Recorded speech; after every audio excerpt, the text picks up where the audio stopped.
Hello. तर आता वाजलेत संध्याकाळचे 6 आणि मला लागली आहे भूक.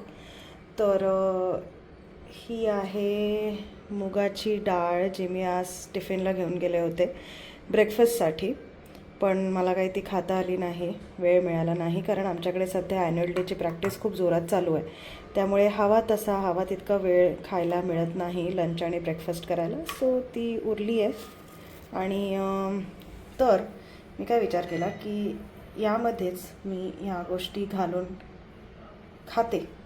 सो कांदा चिरला आहे, टोमॅटो चिरला आहे, हिरवी मिरची चिरली आहे, कोथिंबीर चिरली आहे आणि हे लिंबू पण आहे आपल्याकडे. हे फ्रीजमध्ये होतं तर मी हेच वापरणार आहे. सो चला आता हे सगळं यामध्ये आपल्याला घालायचं आहे आणि मग छान छान असं चाट बनवून खायचं आहे. तर हे सगळं ह्यामध्ये घालायच्या आधी आपण थोडंसं मीठ घालणार आहोत, थोडंसं, जास्त नाही. तुम्हाला जर हिरव्या मिरचीचा वापर करायचा नसेल तर मग लाल तिखट तुम्ही घातलं तरी चालेल. काय आहे ना, कितीही साधी रेसिपी म्हणजे साधी खाण्याची गोष्ट जरी मी दाखवत असेल तरी त्यात मला असं शहाणपणा तुम्हाला सांगायला शिकवायला खूप आवडतो. मला असं वाटतं काही राहिलं नाही पाहिजे. जेवढं आपल्याला माहिती आहे, केवढं आपल्याला माहिती आहे तेवढं आपल्याला लोकांबरोबर शेअर करता आलं पाहिजे. ओके. सो आता आपण घालूया थोडासा कांदा. हवं तितकं तुम्ही घालू शकता. मला असा भरपूर कांदा आवडतो याच्यावरती. त्यानंतर टोमॅटो घाला, मस्तपैकी छान छान टोमॅटो. कोथिंबीर तर आपली फेवरेट आहे बाबा. कोथिंबीरशिवाय काही होत नाही आयुष्यात. आणि त्यानंतर आपण यावरती पिळणार आहोत मस्त मस्त लिंबू. लिंबाशिवाय पण काही शक्य नाही. लिंबानेच खरी खूप छान अशी चव येते ह्याला. मी बऱ्याचदा बनवत असते हे चाट. याला चाट म्हणू का काय म्हणू मला माहीत नाही, पण अशी मी चण्याची डाळ, मुगाची डाळ वापरून मी बऱ्याचदा बनवत असते. तर चला आता मी हे छान मिक्स करून घेते. टाणा, आपलं मस्त मिक्स करून झालेलं आहे. आणि आता ही डाळ इतकी टेस्टी लागते ना, मी तुम्हाला सांगते. मजेशीर गोष्ट आहे ही खरंच. तुम्ही कधी हे घरी ट्राय करून बघा. बऱ्याच लोकांनी केलंही असेल मला माहिती आहे. मी काही वेगळं स्पेशल असं दाखवत नाही आहे, पण ज्यांनी नसेल केलं ते नक्की ट्राय करून बघा. खूप टेस्टी लागते. अशी संध्याकाळी भूक वगैरे लागलेली असते ना आपल्याला आणि फार काही हेवी खायचं नसतं, तेव्हा आपण हे खाऊ शकतो. तर चला आता मी हे खाऊन घेते मस्तपैकी.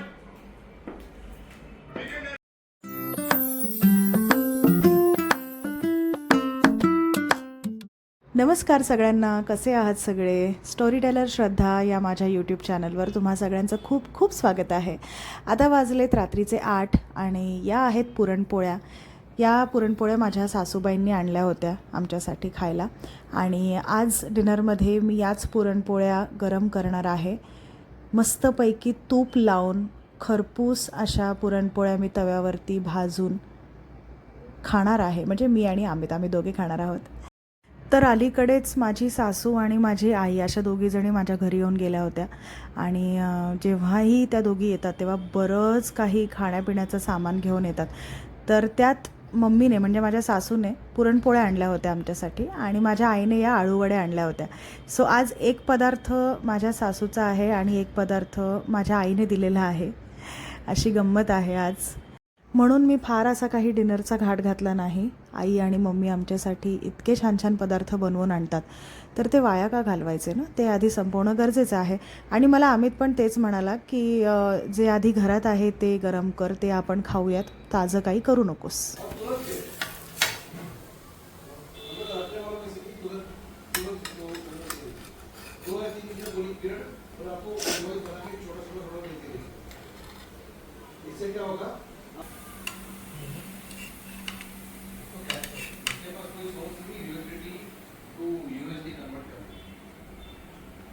कन्वर्ट करने वाला सिस्टम नहीं है और इसको पूछना पड़ेगा.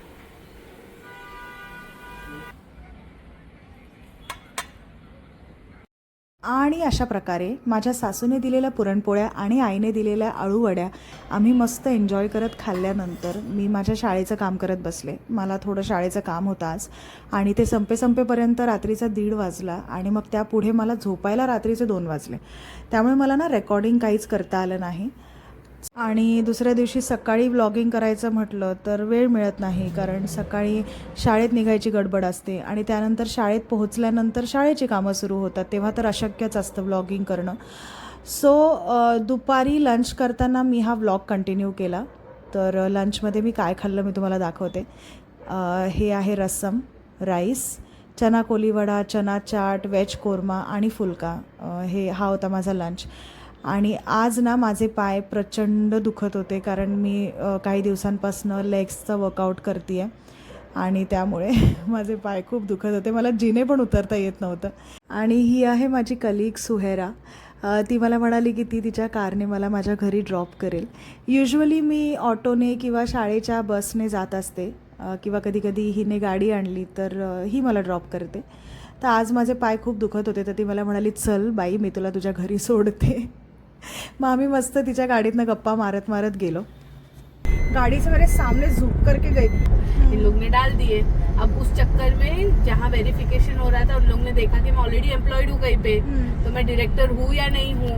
तुम समझ रहे हो, अंदर जहाँ इन्वेस्टर्स लोग रहते हैं ना, राइट. ठीक है, उसके पास है. चलो वो टाउन का है but he is good. Okay चल बाय बाय. हॅलो, आत्ता मी शाळेतनं घरी चालली आहे. ही माझी बिल्डिंग आहे आणि आता सध्या आमच्याकडे ॲन्युअल डेची खूप जोरदार प्रॅक्टिस चालू आहे, त्यामुळे खूप हेक्टिक जातो दिवस. सगळे ॲन्युअल डेची गडबड चालू आहे.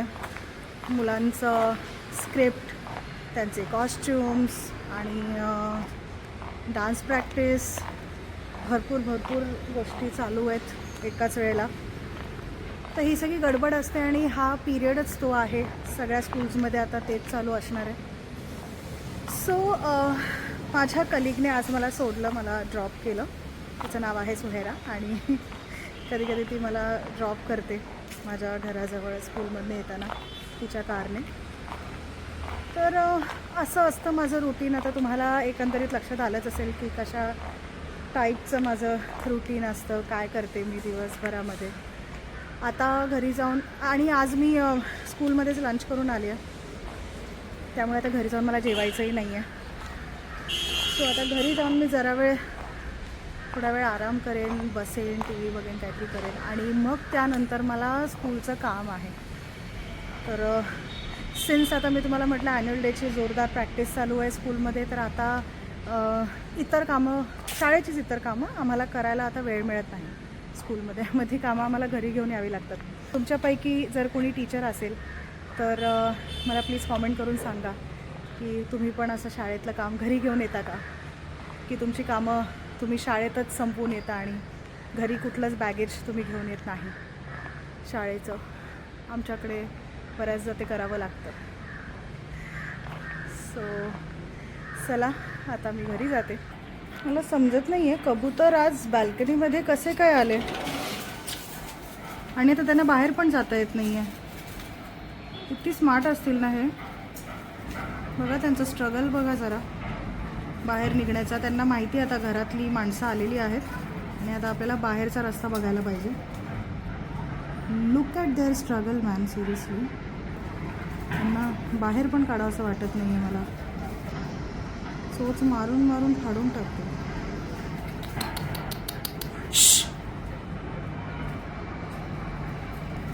मला भीती वाटते घरात आतमध्ये येत, कारण मी खिडकी उघडली आहे. अरे बापरे, आता खरंच रस्ता शोधता येतं.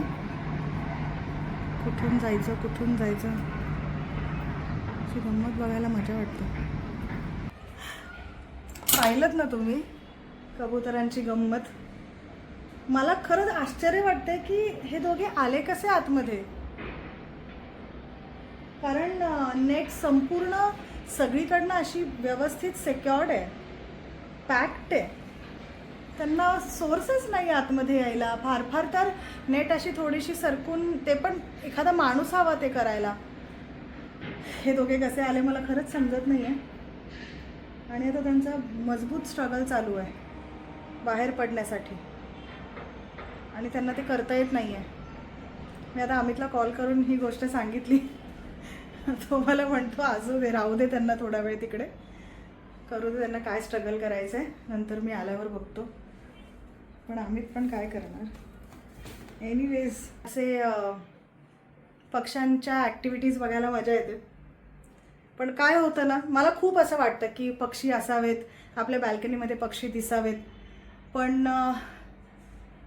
काय होतं की ते नुसतेच म्हणजे नुसतेच खेळत नाहीत, सगळीकडे घाण पण करतात. आणि हे कबूतर तर नाही आहेत असं म्हणतात लोक. हे कुठला तरी वेगळ्याच जातीचा पक्षी आहे, ज्याला आपण कबूतर असं म्हणतो. इथे पण एक बसलाय. हे पहा.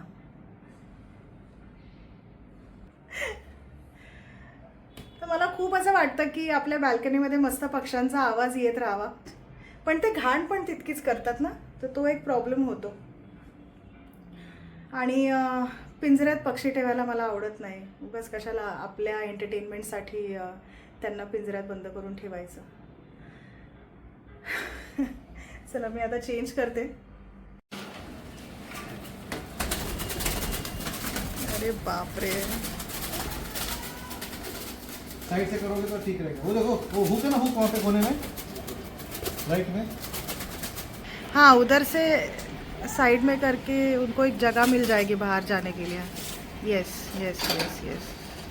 ऐसा ना हो की बाहर के कबूतर अंदर आ जाए. और त्यांना तेवढं कळणार नाही अमित वरती जाऊन. नहीं अभी तुम यहाँ पे आ जाओ, यहाँ पे हटेंगे.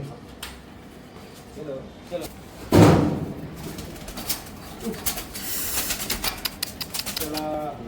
अरे वाह. अरे अरे उधर कहाँ घुस रही है. ते मगाचपासून तेच करतायत. ते छोट्याशा बिळामध्ये घुसायचा प्रयत्न करत.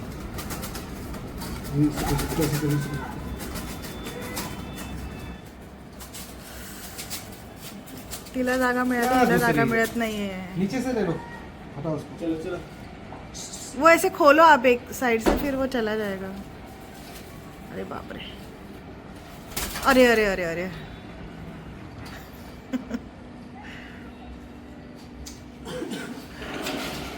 त्यांचा पण जीव गुदमरला होता माहितीये अमित.